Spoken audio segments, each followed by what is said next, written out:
Hi Sportsolid, my name is Baileys Akot. Mayong adlaw sa inyong tanan, mga Cebuano, mga Bisaya dyan. Nandito kami ngayon sa Lapu-Lapu City in Cebu. Kami ni Coach Bujing, ang ating PYD founder, just recently conducted a free basketball clinic and outreach program dito sa Barangay Basak. Kasama ko po ngayon is Coach Yuan. Coach Yuan, pakilala ka sa ating mga viewers. Hello viewers, ako si JB Yuan Ochea, coach of Basak, assistant coach of Basak PSL. Yuan, assistant coach.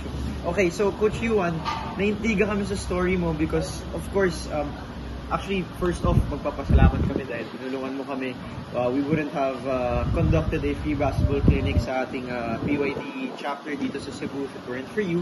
So, kami naman din, we also want to know your story because we've had a little chat na nalaman nga natin na you were also a basketball player before and now you're interested in coaching and you want to grow the youth in sports dito in Cebu. So, ano po muna yung journey nyo, Coach? How did it all start? I was a former basketball player in Manila, in Chiang Kai-shek, and so nung pandemic nauwi ako, and so yung mga dreams ko gusto ko makamit na rin ng mga bata. So for them naman ngayon. Yes. Kasi yun nga, sino ba coach mo nun?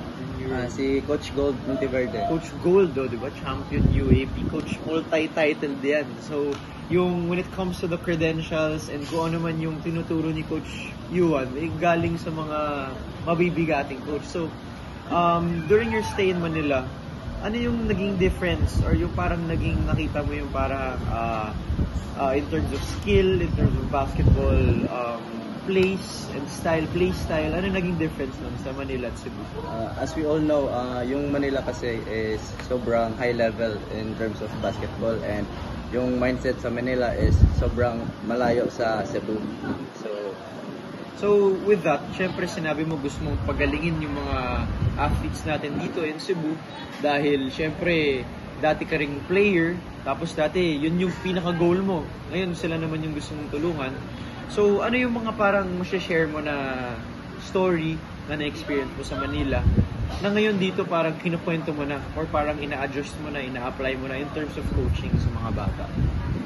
Dati kasi yung si Coach Gold sobrang sobrang stricto. So, lagi kami sinisigawan. Tapos yung mga bata dito, ini-encourage namin pag nasigawan sila, wag lang dibdibin.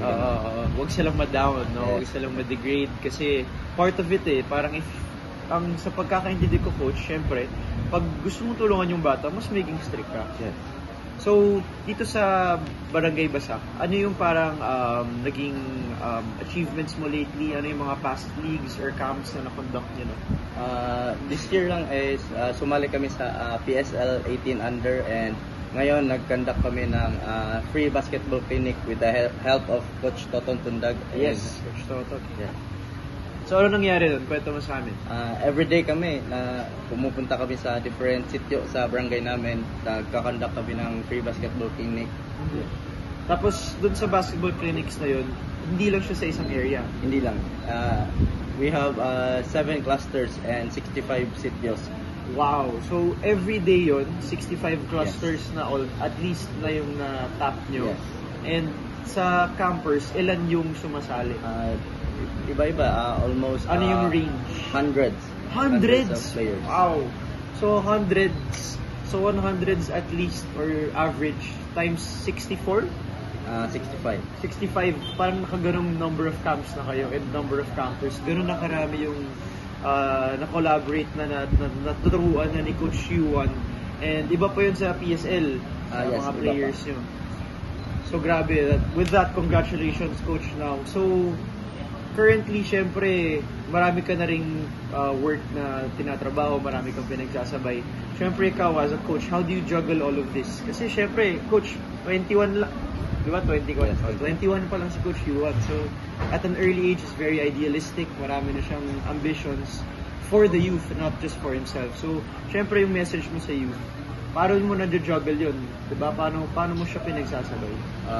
Time management, tas disiplina lang sa sarili. Yan yung laging tinuturo ni Coach Toton sa akin, tsaka yan yung tinuturo ko sa mga players. Discipline talaga. Which is lahat ng natutunan mo because of sports, because of you being an athlete. So, at the end of the day, student athletes, they learn so many more. At syempre, yun din ang pinaka-motto natin sa amin, sa PYD, na we always inculcate to them na at the end of the day, studies first, but at the same time, you give your all in every discipline, in every craft that you do. So, yun yung isang perfect example na ginagawa ni Coach Yuan, naging example siya sa atin.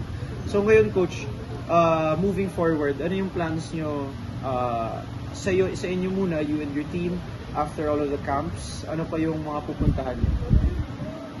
Or yung mga liga na sasalihan nyo, or yung mga moving forward? Actually, Marami pa. marami pa. Actually, kasi napag-usapan nga namin kanina, si Coach din, kasi kami, as PYD, marami na rin kami napag-usapan. So, we also want them to fly to Manila. There are a lot of possibilities here. Kasi nga marami ng talents. Si Coach, ang na-envision namin is to give his players, yung mga naging campers niya, magkakaroon ng certain tryouts probably or selection. We're still in the brainstorming stage. Tapos, they could compete, maybe carry Pilipinas eventually, we'll never know. So, ngayon, we're in the collaboration already with Coach Yuan dahil very exceptional na yung mga nakamit niya at a very early age, and marami na kami napag-usapan. So, ngayon pa lang, marami na kaming plans together. So, ayaw pa i-reveal ni Coach yung plans niya sa mga the coming months here sa Cebu. Baka surprise yun. Pero ako, spoil ko na marami na tayong making collaborations with BYD, both locally and internationally. So, Coach, magpasalamat ka na sa inyong mga supporters, may it be dito sa Cebu, sa Manila, sa US. Bisaya ka o English, gano'n.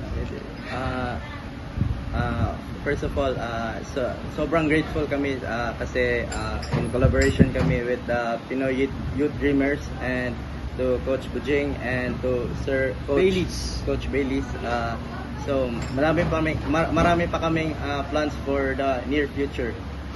Okay, thank you so much, Coach Yuan. Maraming salamat sa inyong tanan. This has been Sports All In. My name is Baylis, Coach Yuan. Thank you.